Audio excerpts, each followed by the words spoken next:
Hello बच्चों, the Bihar teacher history maker मेरा mobile मेरी शिक्षा में आपका स्वागत है। तो आज फिर हम तीसरा वृत्त आरेख लेकर आए हैं। इस वीडियो में हम लोग इससे पहले आरेख के प्रकार में दो आरेख के प्रकार पढ़ चुके हैं। ये तीसरा है वृत्त आरेख। वृत्त आरेख कैसा होता है, जैसा कि आप लोग इस चित्र में देख रहे होंगे, वृत्त बनाकर इस आरेख को दर्शाया जाता है डिग्री के अनुसार या फिर प्रतिशत के अनुसार। तो क्या है वृत्त आरेख, ये देखते हैं।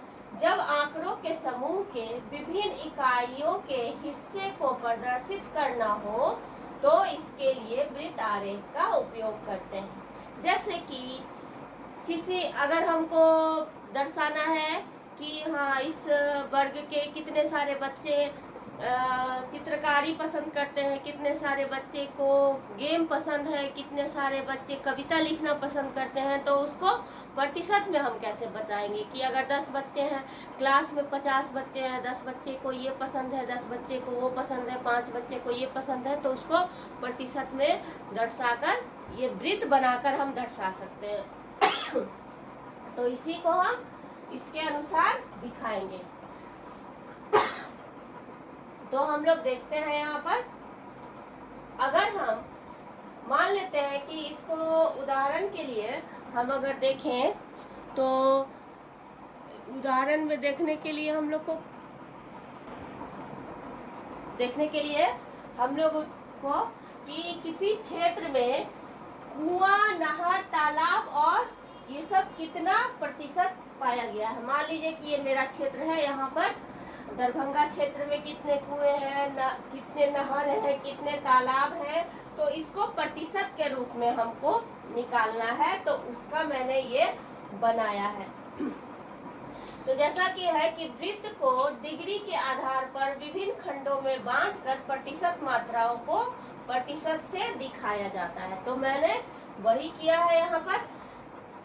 इसके लिए सबसे पहले क्या करना होता है कि स्रोत, जिस चीज को हमको निकालना है, लाइन में हम लिख लेते हैं, और जिस चीज के बारे में जितना प्रतिशत बताना है तो यहाँ पर हमने लिख लिया है और इसको वृत्त बनाकर दर्शाएंगे।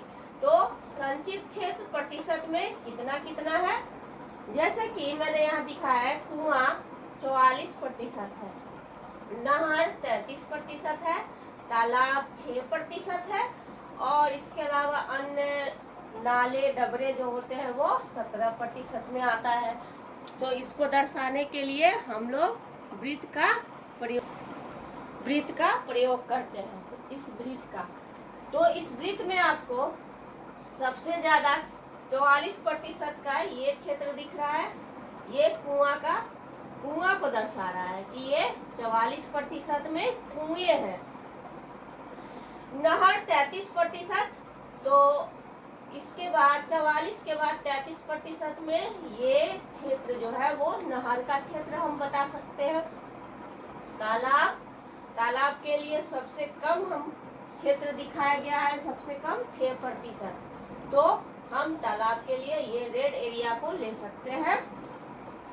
अन्य 17% में है, जो कि यहाँ पर मैंने पिंक कलर से दिखाया है, जिसमें नाले, डबरे इत्यादि आ सकते हैं।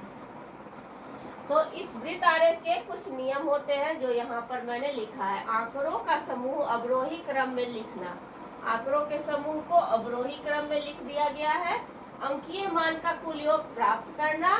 कुल योग 360 डिग्री को दिखाता है। इसका जितना वो रहता है पूरा योग, वो 360 डिग्री को दिखाता है। जैसे कि यहाँ मैंने प्रतिशत लिया है, तो ये 100% को दर्शाएगा, लेकिन अगर डिग्री निकालना है तो 360 को दिखाएगा।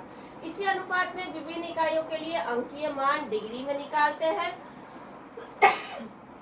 ड्राइंग वृत्त बनाकर आरेखन करते हैं। ये ड्राइंग वृत्त बनाकर प्रतिशत वाले आंकड़े के लिए प्रतिशत 100 होता है। जैसे कि हम डिग्री का निकालेंगे तो 360 डिग्री का पूरा एक क्षेत्र को 360 दर्शा सकते हैं, और इसको छोटा छोटा डिग्री दर्शा सकते हैं।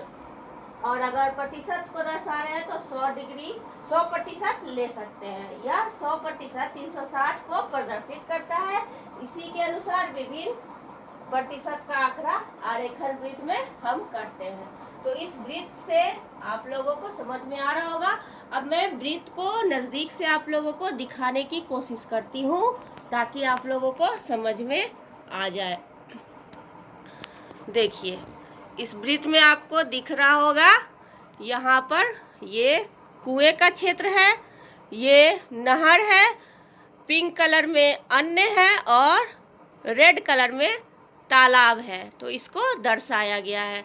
तो इस तरह हम लोगों का ये चैप्टर आज समाप्त हो गया। अब हम फिर से अगले चैप्टर में तो मिलेंगे ही, लेकिन पहले इसके प्रश्नोत्तर के साथ हम अगले वीडियो में कल मिलते हैं। ठीक है बच्चों।